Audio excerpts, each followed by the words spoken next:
आप सभी का स्वागत है एक बार फिर से आपके अपने YouTube चैनल एनएम शिक्षा में। तो आज हम इस वीडियो में पढ़ने जा रहे हैं बीए प्रोग्राम के पॉलिटिकल साइंस के मोस्ट इम्पॉर्टेंट टॉपिक अंतर्राष्ट्रीय आतंकवाद क्या है उसके बारे में। तो चलिए वीडियो को हम स्टार्ट करते हैं। आपको ये क्वेश्चन दो तरीके से भी आ सकता है, तो आपको बिल्कुल कंफ्यूज नहीं होना है। अंतर्राष्ट्रीय आतंकवाद क्या है, हाल के दशकों में कौन से प्रमुख कारक इसके लिए उत्तरदायी यानी इसके लिए जिम्मेदार है, ठीक है। या फिर ये क्वेश्चन दूसरी तरीके से इस तरह आ सकता है, वैश्वीकरण के युग में अंतर्राष्ट्रीय आतंकवाद की प्रगति और कारणों की विश्लेषण कीजिए, ठीक है। तो चलिए अब हम इस टॉपिक को क्लियर करते हैं, इसको डिटेल में जानते हैं कि अंतर्राष्ट्रीय आतंकवाद क्या है और आतंकवाद क्या है, ये कहाँ से निकला ये वर्ड, इसकी शुरुआत कैसे हुई, इसका प्रभाव कैसे पड़ रहा है लोगों के ऊपर। तो चलिए वीडियो को पढ़ते हैं। और एक और इम्पोर्टेंट चीज़ स्टूडेंट्स, अगर आपने इम्पोर्टेंट टॉपिक पे वीडियो नहीं देखी है तो आप मेरे चैनल को विजिट करके वीडियो देख सकते हैं, जैसे भोपाल गैस त्रासदी, पेरिस छात्र आंदोलन और भी बहुत तरह के इम्पॉर्टेंट टॉपिक की वीडियो आपको मिल जाएगी मेरे चैनल पर, चाहे वो हिस्ट्री की हो या फिर पॉलिटिकल साइंस की। और एक और चीज़ आप सभी को कहनी थी मुझे कि आप सभी का इतना ज़्यादा सपोर्ट मिल रहा है, बहुत अच्छे कमेंट आते हैं मुझे और बहुत ज़्यादा आप सभी का सपोर्ट मिल रहा है, प्यार मिल रहा है, तो ये मेरे लिए बहुत ज़्यादा और बहुत बड़ी अचीवमेंट है। Thank you. परिचय। आतंकवाद शब्द लैटिन भाषा टेरेर और डिटेर से लिया गया है। शब्द टेरेर का अर्थ कांपना है और शब्द डिटेर का अर्थ है डरना, ठीक है। जैसे कि आपको पता है कि आतंकवाद अपने आप में बहुत बड़ी डरावनी घटना होती है, ठीक है। तो चलिए पढ़ते हैं।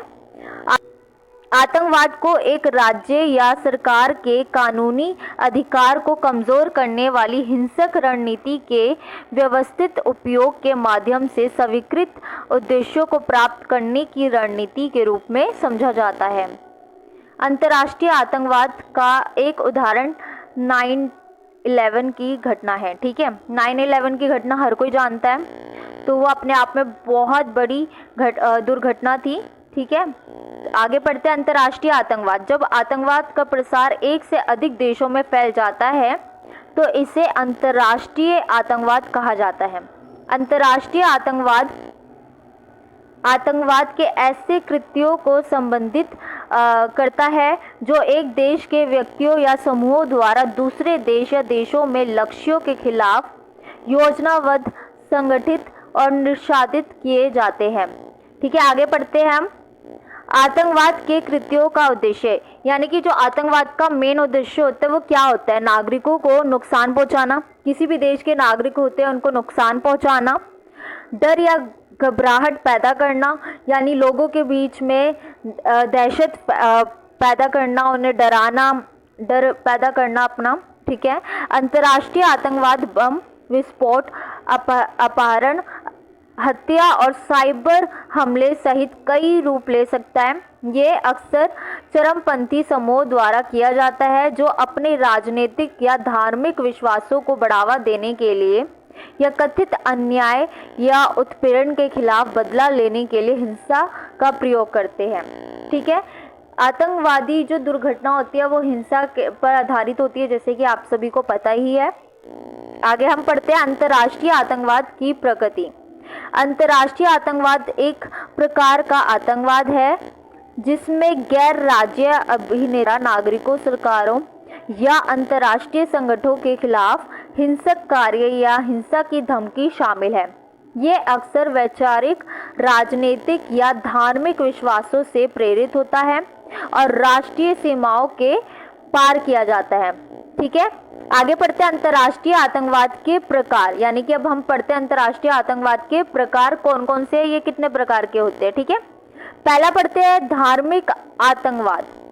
इस प्रकार का आतंकवाद एक धार्मिक विचारधारा के नाम पर चलाया जाता है, जिसका उद्देश्य अक्सर एक धार्मिक राज्य की स्थापना या दूसरों पर धार्मिक विश्वास थोपना होता है। जो अंतर्राष्ट्रीय आतंकवाद का जो मेन अगर इम्पोर्टेंट अगर हम प्रकार देखें, टाइप देखें, तो वो पहला है धार्मिक आतंकवाद। आपको पता होगा जितने भी आतंकवाद होते हैं या तो वो धर्म के आधार पर होते हैं कि अपने अपने धर्म को ऊंचा दिखाना, ये सब के आधार पे किए जाते हैं। जो भी हमले होते हैं, जैसे कि आपको पता है कि इंडिया और पाकिस्तान में क्यों होता है ज़्यादातर, वो दिखाते हैं कि हमारा धर्म इतना बड़ा पावरफुल है, शक्तिशाली है, दूसरा पार्टी दिखाता है कि हमारा, ठीक है, इस वजह से आतंकवादी हमले होते हैं।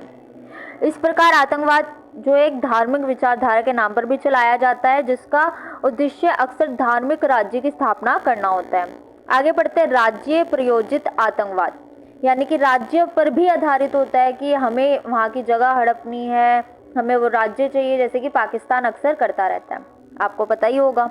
इस प्रकार का आतंकवाद अक्सर राज्यों या राज्य अभिनेताओं द्वारा अपनी राजनीतिक या रणनीति पढ़ते हैं। वामपंथी आतंकवाद, इस प्रकार का आतंकवाद वामपंथी या मार्क्सवादी विचारधारा वाले समूहों द्वारा चलाया जाता है, जिसका उद्देश्य अक्सर मौजूदा राजनीतिक व्यवस्था को उखाड़ फेंकना या सामाजिक न्याय को बढ़ावा देना होता है। नेक्स्ट पढ़ते हैं दक्षिण पंथी आतंकवाद। इस प्रकार का आतंकवाद दक्षिण पंथी या राष्ट्रवादी विचारधारा वाले समूहों द्वारा चलाया जाता है, अक्सर अपनी नस्लीय या जातीय पहचान को बढ़ावा देने या अपनी संस्कृति या मूल्यों के लिए उभरे खतरों का विरोध करने के उद्देश्य से होता है। नेक्स्ट हम पढ़ते हैं वैश्विक आतंकवाद। वैश्विक विश्व में आतंकवाद ने राष्ट्रीय सीमाओं को पार कर लिया है। आज वैश्वीकृत दुनिया तकनीकी प्रगति का उदाहरण है, जिसने आतंकवादी कृत्यों की गतिशीलता और घातकता को उन्नत किया है। लक्ष्यों द्वारा आसानी से पहुंचाया जा सकता है, जिससे वे कट्टरपंथियों के सामने आ जाते हैं, जिन्होंने उन्हें आतंकवाद का सहारा लेने के लिए प्रेरित किया है।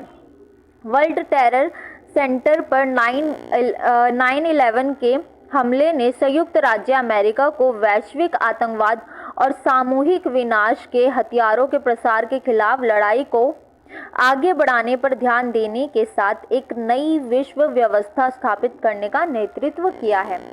अंतर्राष्ट्रीय आतंकवाद के कारण, आतंकवाद के संभावित कारणों का पता लगाने के दौरान विद्वानों ने पाया कि यह बताना संभव नहीं है कि किन कारणों से लोग आतंकवादी गतिविधियों में शामिल होते हैं। अंतर्राष्ट्रीय आतंकवाद के कारण की पहचान करना व्यावहारिक रूप से असंभव है। हालांकि इस संबंध में किए गए कई शोधों ने अंतर्राष्ट्रीय आतंकवाद के 3 कारणों की पहचान की है: घरेलू राजनीतिक अस्थिरता, विफल राज्य, वैचारिक या फिर मनोवैज्ञानिक। आगे बढ़ते हैं इनके बारे में। घरेलू अस्थिरता कई तरह से अंतर्राष्ट्रीय आतंकवाद में योगदान कर सकती है। राजनीतिक या सामाजिक अस्थिरता का अनुभव करने वाले देशों में आतंकवादी समूह पैर जमाने, सदस्यों की भर्ती करने और अधिक आसानी से हमले करने में सक्षम हो सकते हैं। यह कानून और व्यवस्था में गिरावट, कमजोर या भ्रष्ट शासन और आर्थिक अवसरों की कमी के कारण हो सकता है। घरेलू अस्थिरता भी चरमपंथी विचारधाराओं के विकास के लिए अनुकूल परिस्थितियां पैदा कर सकती है, जो आतंकवादी समूहों के विकास को बढ़ावा दे सकती है। विफल राज्य, एक विफल राज्य एक ऐसा देश है जो अपने नागरिकों के लिए बुनियादी सेवाएं और सुरक्षा प्रदान करने में असमर्थ है और अक्सर कमजोर या अस्तित्वहीन शासन, आर्थिक अस्थिरता और सामाजिक अशांति की विशेषता होती है।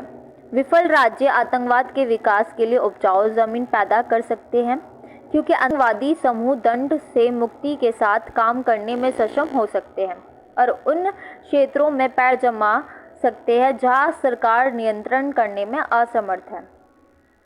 वैचारिक और मनोवैज्ञानिक, वैचारिक कारक, ठीक है, जो इसके कारक है वो पढ़ते हैं हम। अंतर्राष्ट्रीय आतंकवाद को प्रेरित करने में विचारधारा महत्वपूर्ण भूमिका निभाती है। आतंकवादी समूह की अक्सर एक विशिष्ट राजनीतिक या धार्मिक विचारधारा होती है जिससे वे हिंसक तरीकों से आगे बढ़ने की कोशिश कर रहे होते हैं। ISIS जैसे समूह इस्लाम की एक कट्टरपंथी व्याख्या से प्रेरित है और एक वैश्विक खिलाफत स्थापित करना चाहते हैं। मनोवैज्ञानिक कारक भी व्यक्तियों को अंतर्राष्ट्रीय आतंकवाद में शामिल होने के लिए प्रेरित करने में महत्वपूर्ण भूमिका निभाते हैं। कई अन्याय की भावना से प्रेरित होते हैं।